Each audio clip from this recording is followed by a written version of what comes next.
Drink drink. Cellphone மணி சப்தம். Washing மிஷினில் துணிகளை போட்டு கொண்டிருந்த சுமதி வேகமாக வந்து எடுத்தாள். ஹலோ, சுமதி சுந்தர் வீடுதானே என்று கேட்டார்கள்.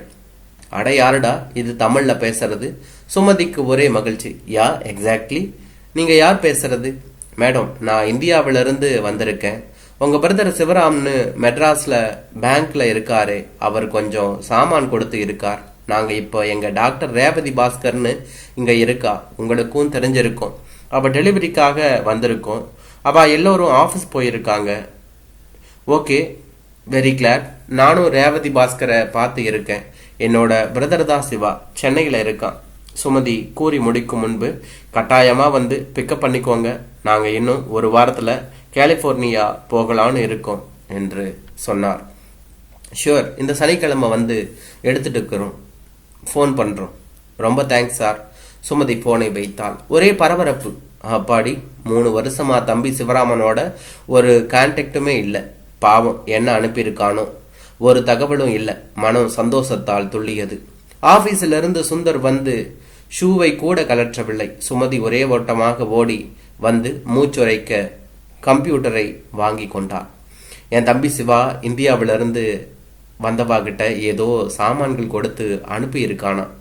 ரேவதி பாஸ்கர்னு ஒரு லேடி இருக்கா இல்ல, அவ அப்பா அம்மா ரேவதி டெலிவரிக்காக வந்திருக்காங்க. அவங்க கிட்ட யார் மூலமாவோ தெரிஞ்சு கொடுத்து அனுப்பியிருக்கான்னு நினைக்கிறேன். இப்ப போன்ல அவர் சொன்னார் என்று சொன்னார்.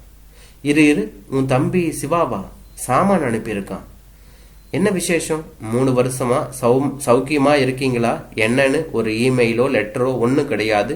இப்ப என்ன திடீர்னு அக்கா ஞாபகம் வந்துடுதா? சுத்த ஃப்ராடு. ரொம்ப பாசம் பொங்கி வழியறதாக்கும். சரி விடுங்க, அவனை குத்த சொல்லாதீங்க. பாவம், அவன் பிள்ளைக்கு பூநூல் போட்டான். நாம ஒரு கிரீட்டிங்ஸ் கூட அனுப்பல.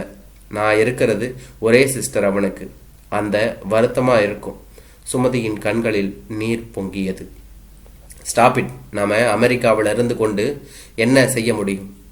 இந்தியா போகும்போது ஏதேனும் செஞ்சுட்டா போறது. இந்த ஃபார்மாலிட்டிஸ் எல்லாம் எனக்கு ஒன்றும் புரியல. அதை விடு. ஆபீஸ்ல இருந்து வந்தவனுக்கு ஒரு காஃபி டீ ஒன்றும் இல்லை. சிவா புராணம் என்ன வேண்டி இருக்கு என்று சொன்னான்.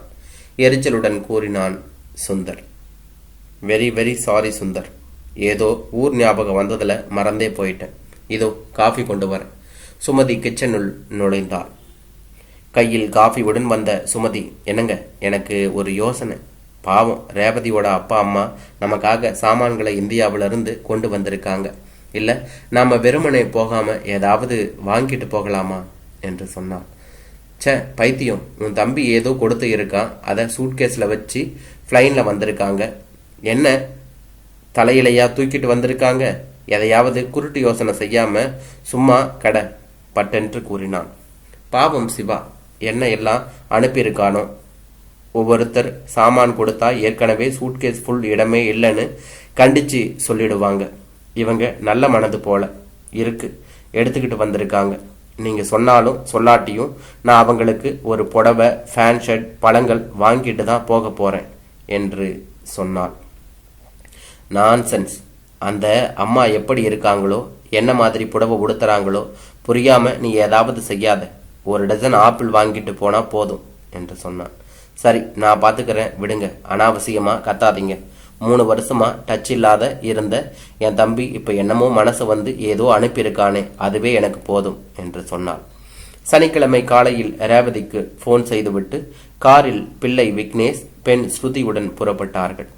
சுமதி முன்னதாகவே ரேவதியின் அம்மாவிற்கு புடவை, அப்பாவிற்கு ஃபேன் ஷர்ட், துணிகள், ஆப்பிள், ஆரஞ்சு என்று நிறைய வாங்கி வைத்திருந்தாள். எல்லாவற்றையும் எடுத்துக்கொண்டாள். சுமதியின் முகத்தில் பெருமையும் சந்தோஷமுமாக பூரித்து பொங்கியது. வழியெல்லாம் தன் தம்பியை பற்றியே பேசி புகழ்ந்து கொண்டே வந்தாள் சுமதி என்று தான் சொல்ல வேண்டும். ரேவதியின் வீட்டை அடைந்தனர். அவர்களும் சுமதி சுந்தர் குழந்தைகளை அன்புடன் வரவேற்றார்கள். வழக்கமான உபசரிப்புகள், பேச்சுக்களும் முடிந்தன. ரேவதி, உங்களை ரொம்ப பழக்கம் இல்லை, ஏதோ ஒரு மியூசிக் கான்டெஸ்ட்ல மீட் பண்ணியிருக்கோம்னு நினைக்கிறேன். கையில் கொண்டு வந்த புடவை, துணிமணிகள், பழங்கள் உள்ள பையை ரேவதியிடம் கொடுத்தார்.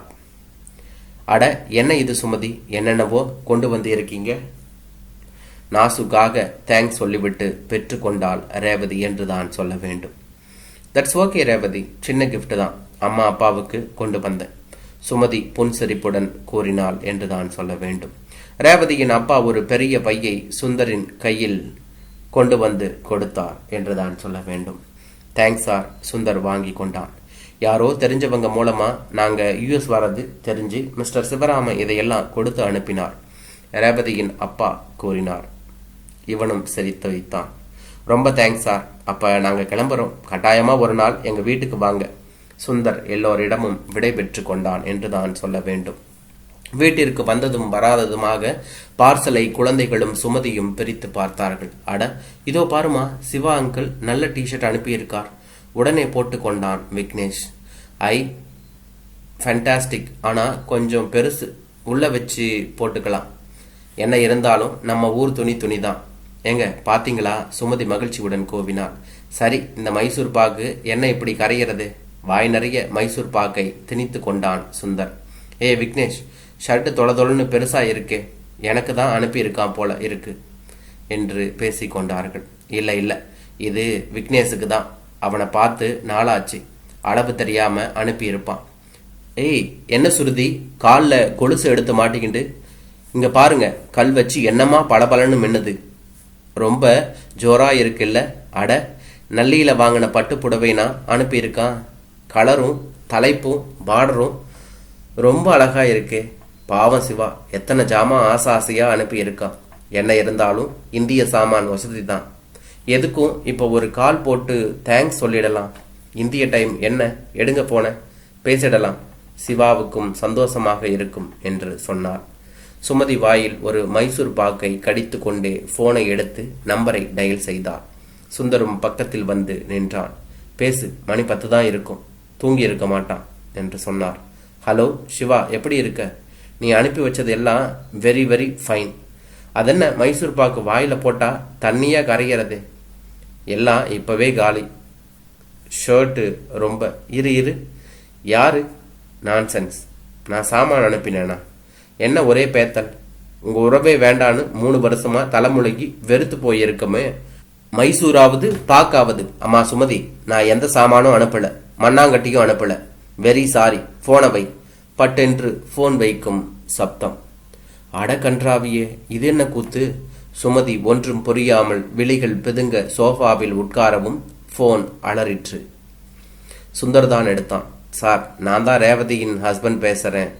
பை மிஸ்டேக் உங்ககிட்ட ஒப்படைச்ச சாமா வேற ஒரு சுமதி சுந்தர்னு எங்க ரேவதியின் ஃப்ரெண்டு ஒருத்தருக்கு போக வேண்டியது. அனுப்புனவர் பேரும் சிவராமன் என்பதால் ஏதோ தவறுதலா உங்ககிட்ட கொடுத்து விட்டோம். இப்பதான் அந்த சுமதி சுந்தர் போன் செய்தாங்க. Very very sorry. அந்த சாமான்களை நாங்க வந்து பிக்கப் பண்ணிக்கிறோம். I am extremely sorry Sundar என்றார்.